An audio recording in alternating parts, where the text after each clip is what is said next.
Hey, what's up YouTube? Welcome back. We are here today with a standard meta tier list, so to say. I'm actually about to jump on a plane. So I'm doing this as an impromptu tier list, and I realized that I published the premium one and the V premium one, and I haven't done a standard one. So just gotta briefly go through what the meta is like at the moment as of June 2022. And then obviously not taking into account any of the ban lists coming up. But yeah, if you guys need any coaching for the next season for BRO or BCS, feel free to reach out to me in the Metafy link in the bottom right hand corner of the screen, metafy.gg/Derek-Dow, and I'll be able to help you improve on Vanguard in general and prepare you for the next season. So starting off, we have Bastion Prime. Bastion Prime is one of the most common decks that you'll see because a lot of people would have picked up Bastion when they first started Overdress, and it just has gotten such consistent support. And Japan seems to really like Bastion more so than the West. The West seems to like a lot of Magnolia, very prison heavy, and a lot of Gravidia as well. But Bastion overall is just a really, really good deck in the metagame. Yeah, it's just very aggro early, can be very aggro actually throughout the whole game, and it's just a really, really good deck.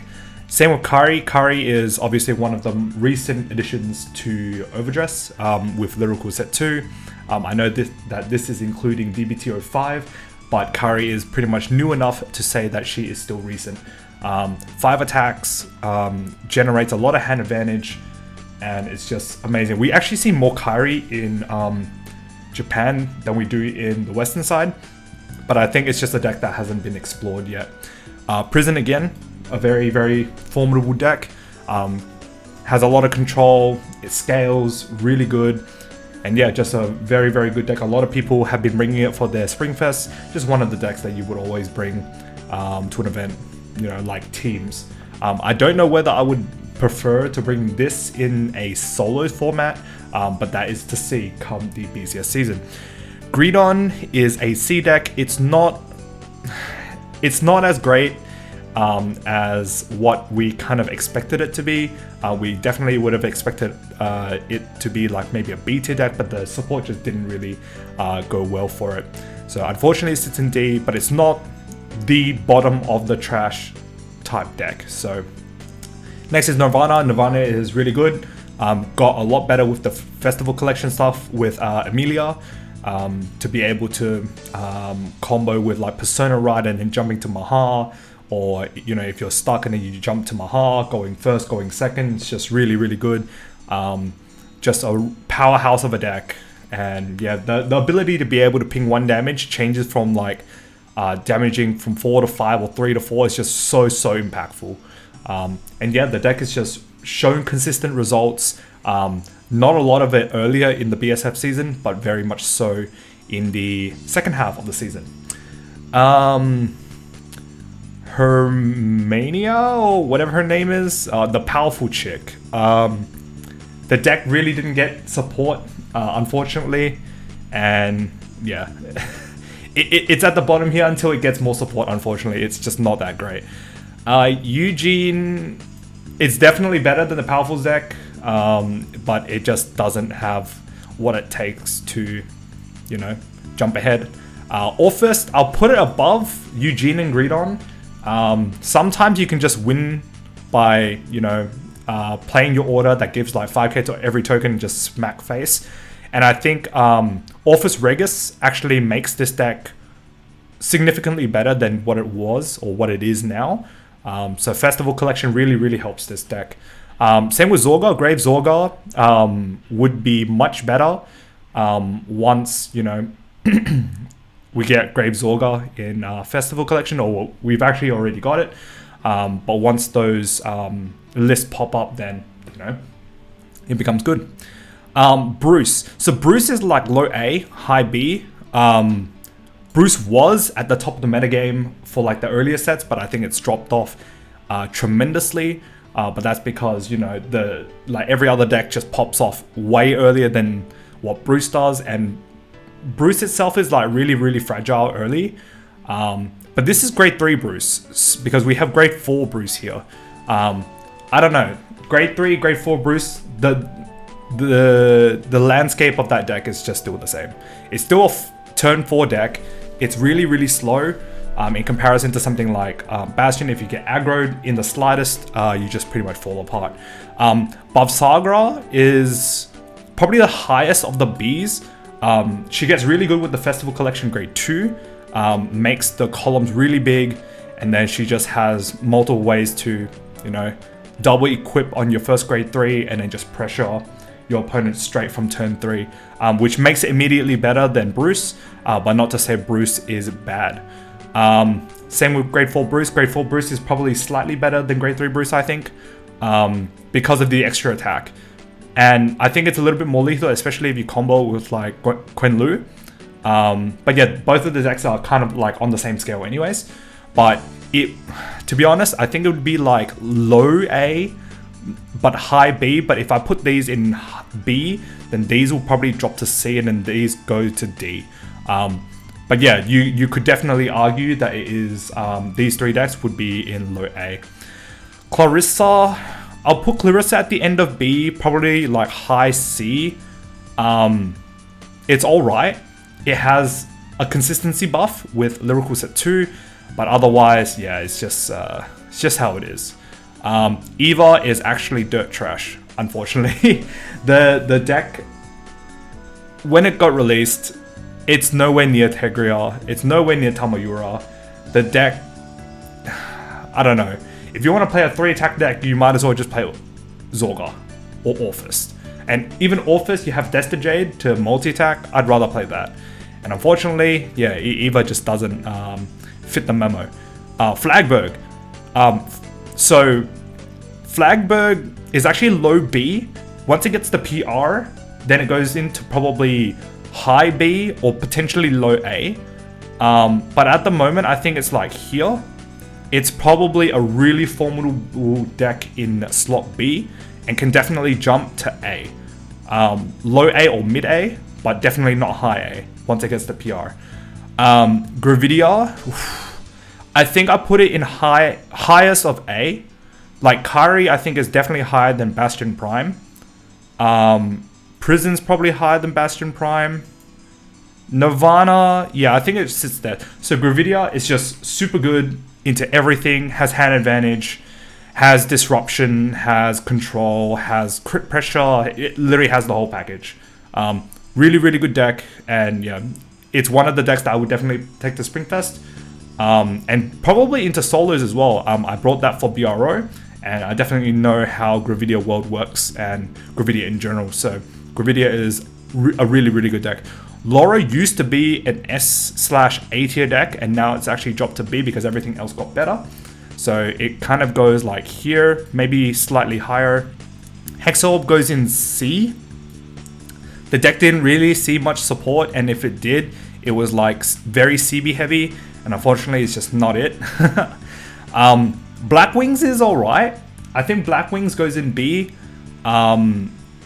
The neg power, well, actually they got more units that negs power now, which is really good. So you can actually mix this with Kyrie.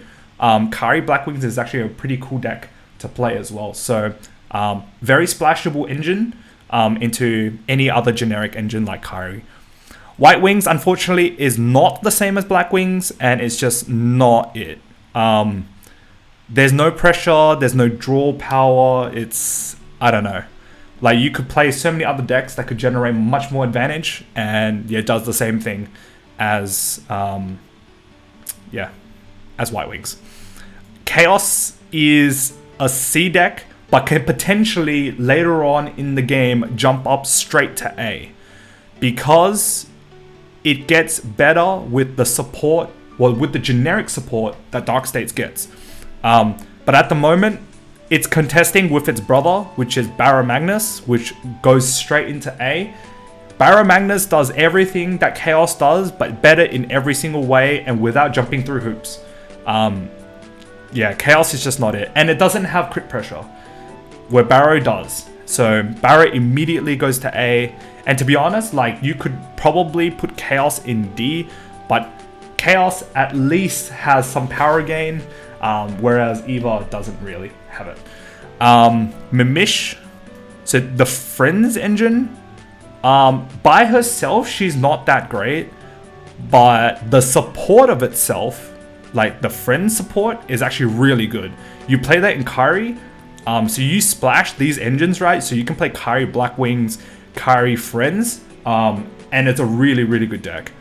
I think the deck itself just needs a little bit more to make it more potent, but otherwise at the moment it's just low C and potentially actually probably put it in D, because Mimish itself doesn't actually do much. It's literally Dragonic Overlord, but why would you play that when you have the end?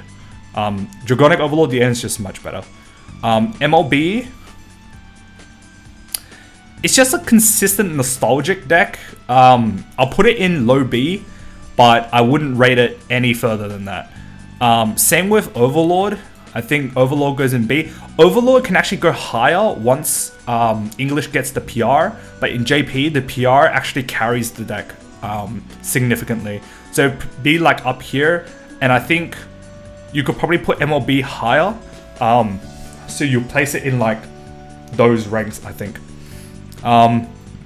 Willista, it really didn't get much support. But it's definitely better than the other three in D tier. Felty, same thing. Roroa was a pretty big disappointment. It's like a 4-attack deck. Pretty cool gimmicky mechanic, and I think it can get better as time goes on. But yeah, same thing goes in C. Magnolia goes in S. Like, this deck is actually insane. Has 6 attacks, has draw, has guard restrict, has power transfer, has literally everything a deck wants. The deck is actually cracked. If I had to move several decks into S tier, it'd be like Gravidia, probably Kyrie, and then you'd leave those there, and then you can put like the rest of that stuff there, and then probably like move everything down. But yeah, like those would be like the S tier decks in my opinion. If you were to choose 3 decks to bring to Springfest, these 3 are it. And yeah, moving on, Tamayura is actually really good. But I think Tamayura, it's a very slow grindy deck, but it like grinds your opponent out so that pretty much towards the end it just overtakes you. A very simple, consistent deck.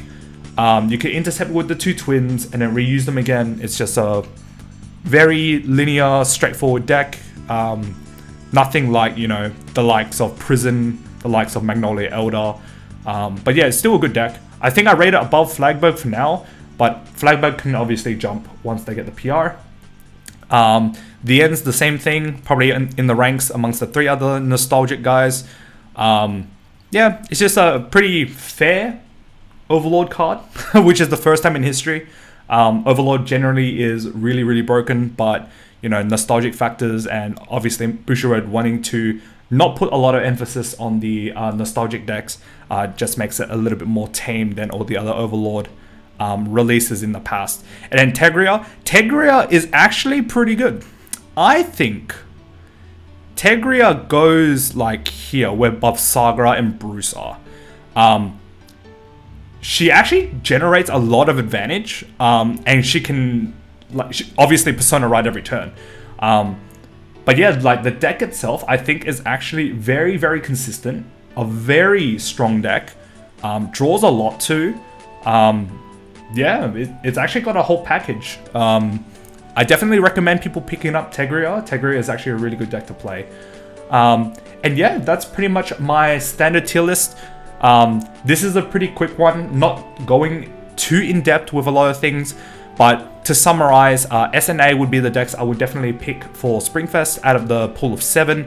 Other notable picks would be like Tegria, Buff Sagra, 2 of the Bruces as well, and then the other decks in B would just be, you know, your decks that you see in the lower tables, more on the locals / shop challenge leagues. C, you know, your casual stuff, and then D, yeah, it just needs a lot more support to be able to carry them above. But yeah, that's pretty much the standard tier list, guys. If you like this video, like and subscribe, and I'll see you guys in the next video. Not sure what it's gonna be, but hopefully by the time that we finish up with the schedule, I will be releasing the vlog for my Sydney trip. So yeah, I'll see you guys in the next video. Peace out.